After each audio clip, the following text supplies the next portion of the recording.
Hello students, હું છું Savaliya sir અને મારી YouTube channel Savaliya sir chemistry ટ્રેનરમાં આપનું સ્વાગત છે.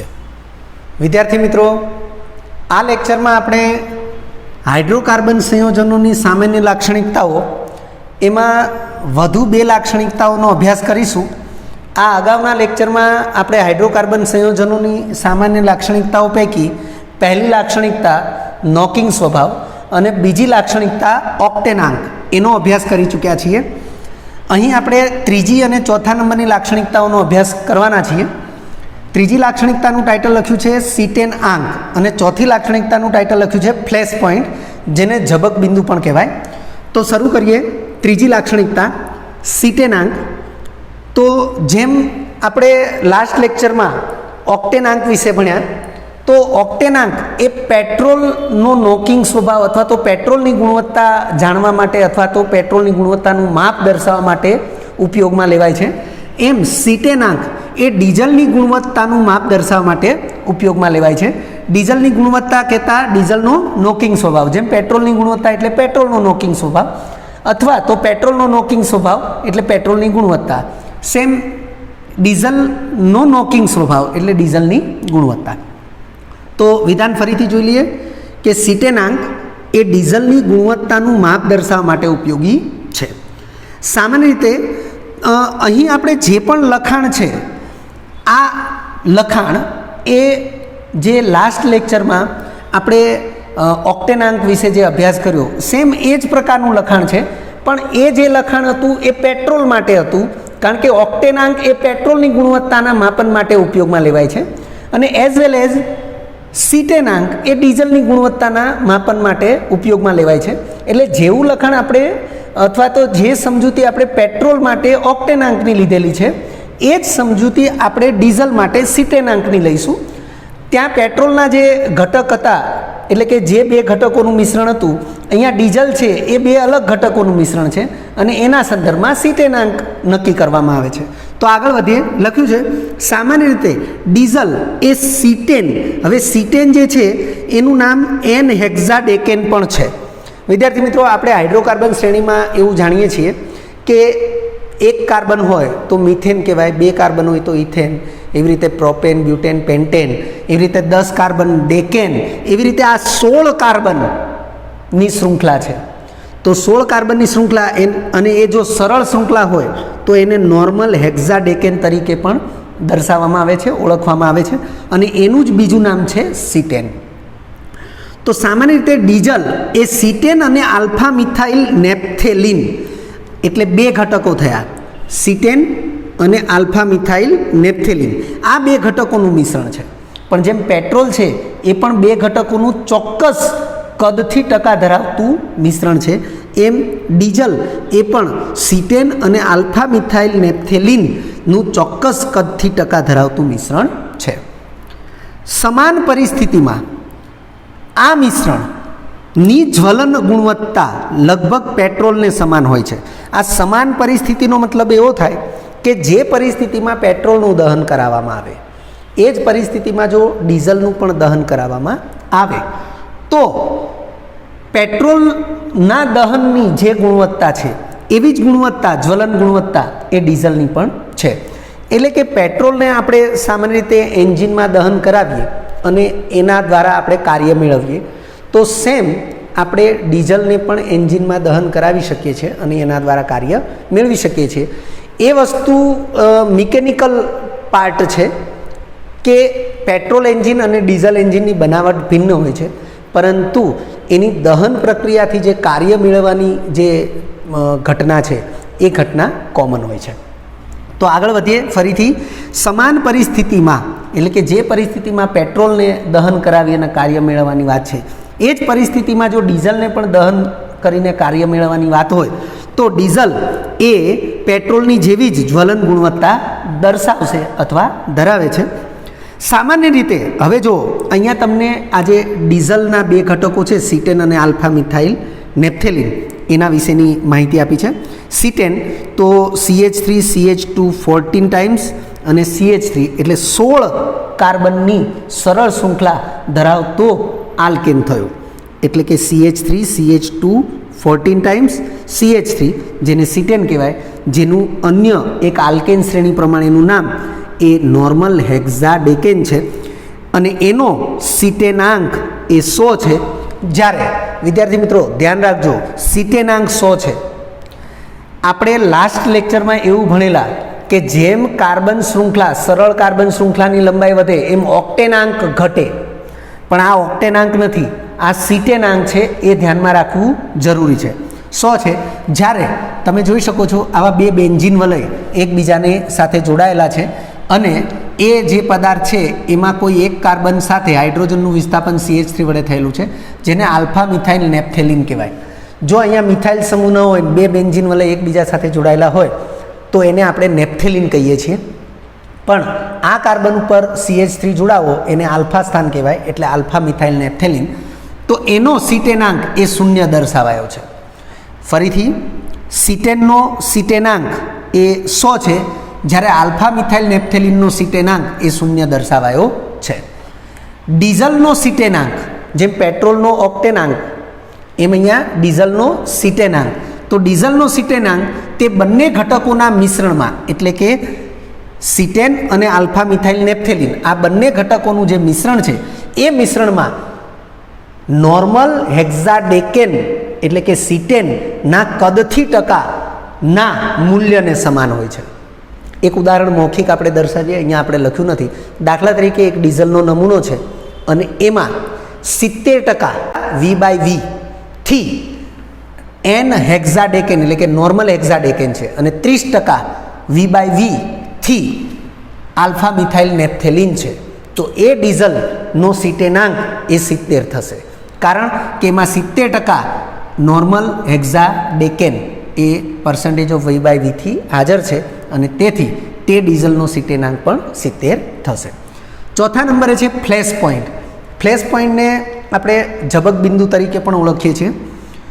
અહીંયા ફ્લેશ પોઈન્ટની સમજૂતી આ પ્રકારે આપી છે. જે ન્યૂનતમ તાપમાને બળતણ તેલ તરીકે પેટ્રોલ, ડીઝલ જે આપણે જાણીતા બળતણ તેલ તરીકે આપણે ઓળખીએ છીએ, તો જે ન્યૂનતમ તાપમાને બળતણ તેલનું હવા સાથેનું વિસ્ફોટક બાષ્પ મિશ્રણ તૈયાર થાય તે તાપમાનને ફ્લેશ પોઈન્ટ કહે છે. વિદ્યાર્થી મિત્રો, આપણે સામાન્ય રીતે કોઈ પણ વ્હીકલનો યુઝ કરીએ તો સ્વાભાવિક છે કે વ્હીકલની અંદર પેટ્રોલ ટેન્ક અથવા તો ડીઝલ ટેન્ક હોય. આપણે ધારો કે બાઇકનો વિચાર કરીએ તો બાઇકમાં પેટ્રોલ ટેન્કની અંદર પેટ્રોલ આપણે ભરાવીએ અને જ્યારે આપણે બાઇકને કિક મારીએ છીએ ત્યારે વાસ્તવમાં ઘટના શું બને છે? તો પેટ્રોલ અને અંદર મશીનરી જે છે, એન્જિન જે છે, એની અંદર એક રચના છે કે જે શું કરે છે, વાતાવરણમાંથી હવાને એ પોતે ખેંચે છે અને પેટ્રોલ જે છે એને પેટ્રોલની ટાંકીમાંથી પણ લાવે છે અને પછી હવા અને પેટ્રોલનું મિશ્રણ બનાવે છે અને એ મિશ્રણ બાષ્પ સ્વરૂપનું હોય છે. અને એવું બાષ્પ સ્વરૂપનું જે મિશ્રણ છે એને પિસ્ટનવાળા નળાકારની અંદર દાખલ કરાવવામાં આવે છે, જ્યાં એને પિસ્ટન વડે કમ્પ્રેસ એટલે કે દબાવવામાં આવે છે અને સ્પાર્કિંગ પ્લગ વડે એનું દહન કરાવવામાં આવે છે અને એ દહન વિસ્ફોટક દહન હોય છે. અને તેથી અહીં આપણે આ પ્રકારનો શબ્દ વાપર્યો છે, વિસ્ફોટક બાષ્પશીલ મિશ્રણ.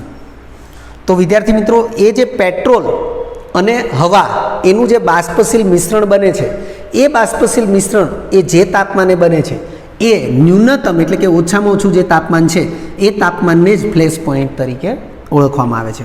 તો ફરીથી જોઈ લઈએ, જે ન્યૂનતમ તાપમાને બળતણ તેલ, હવે બળતણ તેલ તરીકે તમે પેટ્રોલ, ડીઝલ કે અન્ય કોઈ ઘટકોનું મિશ્રણ યુઝ કરો છો, તો પેટ્રોલ, ડીઝલ વગેરેનું હવા સાથેનું વિસ્ફોટક બાષ્પશીલ મિશ્રણ અથવા તો બાષ્પ મિશ્રણ તૈયાર થાય તે તાપમાનને ફ્લેશ પોઈન્ટ કહે છે.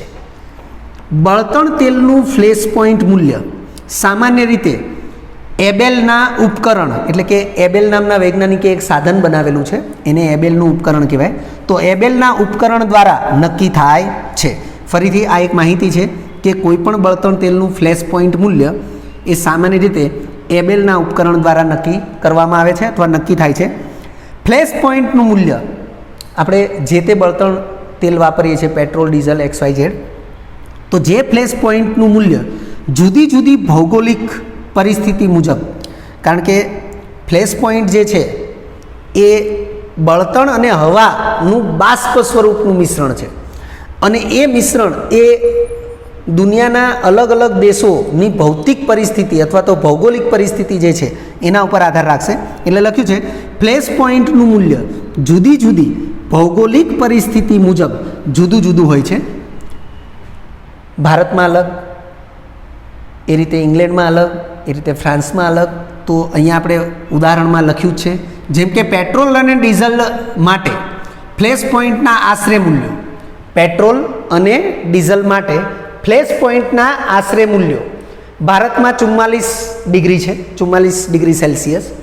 ફ્રાન્સમાં 35 ડિગ્રી સેલ્સિયસ છે, જ્યારે ઇંગ્લેન્ડમાં 22.8 ડિગ્રી સેલ્સિયસ છે. તો એ રીતે એ નક્કી થયેલા છે. કયા સાધન વડે? તો એબેલના ઉપકરણ વડે.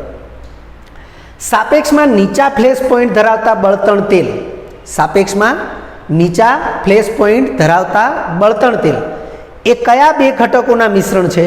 તો 0 થી ઓછા ઓક્ટેનાંક ધરાવતા અને 100 થી વધુ ઓક્ટેનાંક ધરાવતા હાઇડ્રોકાર્બનના ચોક્કસ કદથી ટકા ધરાવતા મિશ્રણ છે. ફરીથી બોલું છું કે સાપેક્ષમાં નીચા ફ્લેશ પોઈન્ટ, તમે જોઈ શકો છો અહીંયા ફ્લેશ પોઈન્ટ નીચો છે ઇંગ્લેન્ડમાં. તો આપણે એવું ન વિચારી શકીએ કે ઇંગ્લેન્ડમાં જે પેટ્રોલ કે ડીઝલ મળતું હશે એ અહીંયા ભારતમાં જે પેટ્રોલ કે ડીઝલ મળતું હશે એ જ ઘટકોનું મિશ્રણ હશે. ત્યાં ફ્લેશ પોઈન્ટ નીચો છે. એ જ રીતે આનાથી પણ નીચા ફ્લેશ પોઈન્ટવાળા વિસ્તાર એ દુનિયામાં હાજર છે. જેમ કે ધ્રુવીય પ્રદેશો ખૂબ ઠંડા હોય તો ત્યાં ફ્લેશ પોઈન્ટનું મૂલ્ય હજી આનાથી નીચું હોય.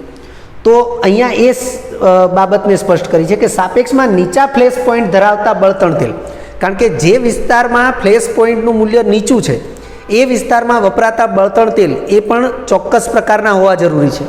તો લખ્યું છે સાપેક્ષમાં નીચા ફ્લેશ પોઈન્ટ ધરાવતા બળતણ તેલ એ 0 થી ઓછા ઓક્ટેનાંક ધરાવતા અને 100 થી વધુ ઓક્ટેનાંક ધરાવતા હાઇડ્રોકાર્બનના ચોક્કસ કદથી ટકા ધરાવતા મિશ્રણ છે.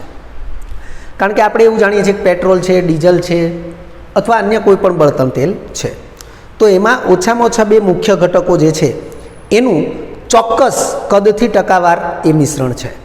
તો અહીંયા એક ઉદાહરણ સાથે પણ આપણે દર્શાવ્યું છે કે ભાઈ નીચા ફ્લેશ પોઈન્ટ ધરાવતા બળતણ તેલની વાત કરીએ કે જેમાં એક ઘટક એવો છે કે જે 0 થી ઓછા ઓક્ટેનાંકવાળો છે, એટલે કે ઋણ ઓક્ટેનાંકવાળો છે. દાખલા તરીકે નોર્મલ નોનેન, એટલે નોનેન એટલે 9 કાર્બનની શૃંખલા. નોર્મલ કહેતા 9 કાર્બન એક જ સરળ શૃંખલામાં ગોઠવાયેલા હોય. તો આપણે લાસ્ટ લેક્ચરમાં એવું ભણેલા કે જેમ કાર્બન શૃંખલાની લંબાઈ વધશે એમ ઓક્ટેનાંક ઘટશે. તો તમે જોઈ શકો છો કે નોર્મલ નોનેન એટલે કે એન નોનેન એનો ઓક્ટેનાંક -45 છે. અને સાથે એવું લખ્યું છે કે બીજા ઘટક તરીકે 100 થી વધુ ઓક્ટેનાંક ધરાવતા હાઇડ્રોકાર્બન. તો 100 થી વધુ ઓક્ટેનાંક ધરાવતા હાઇડ્રોકાર્બનનું એક ઉદાહરણ લખ્યું છે 2,2,3 ટ્રાયમિથાઇલ બ્યુટેન. 2,2,3 ટ્રાયમિથાઇલ બ્યુટેન જેનો ઓક્ટેન નંબર 124 છે. તો આવા બે ઘટકો જે હાઇડ્રોકાર્બન ઘટકો છે એવા હાઇડ્રોકાર્બન ઘટકો એ ચોક્કસ કદથી ટકા પ્રમાણે મિશ્ર કરેલા હોય અને એવું જે મિશ્રણ છે એ બળતણ તેલ એ નીચા ફ્લેશ પોઈન્ટ ધરાવતા વિસ્તારમાં એ વાહનોની અંદર વપરાતું હોય છે. તો વિદ્યાર્થી મિત્રો, આ લેક્ચરમાં આપણે હાઇડ્રોકાર્બન સંયોજનની જે સામાન્ય લાક્ષણિકતાઓ જોઈ, સીટેનાંક અને ફ્લેશ પોઈન્ટ એ સહિત કુલ 4 લાક્ષણિકતાઓનો આપણે અભ્યાસ કર્યો. અને એક્સ્ટ્રા ઓર્ડિનરી કહી શકાય કે જેના આધારે પ્રશ્નો પૂછી શકાય, MCQ પૂછી શકાય એવી આ 4 એક્સ્ટ્રા ઓર્ડિનરી લાક્ષણિકતાઓ છે. આ સિવાયની અન્ય સામાન્ય લાક્ષણિકતાઓ છે જે આપણે જાણીએ છીએ, જેમ કે 1 થી 4 કાર્બન ધરાવતા જે હાઇડ્રોકાર્બન છે આલ્કેન, તો એ વાયુ સ્વરૂપે હોય છે. પછી 5 થી 6 કાર્બન સંખ્યાવાળા જે છે એ વાયુ પ્રવાહી સ્વરૂપે હોય છે અને પછી આગળના વિચારીએ તો એ પ્રવાહી સ્વરૂપના હોય છે. તો આ બધી જે બાબતો છે એ બધી સામાન્ય લાક્ષણિકતાઓ છે. તો એવી સામાન્ય લાક્ષણિકતાઓ સિવાય જે એક્સ્ટ્રા ઓર્ડિનરી લાક્ષણિકતાઓ છે એ આટલી 4 જ લાક્ષણિકતાઓ છે અને એને આપણે ધ્યાનમાં રાખીશું, કારણ કે MCQ એ આવી એક્સ્ટ્રા ઓર્ડિનરી લાક્ષણિકતાઓ પરથી ખાસ પૂછાતા હોય છે.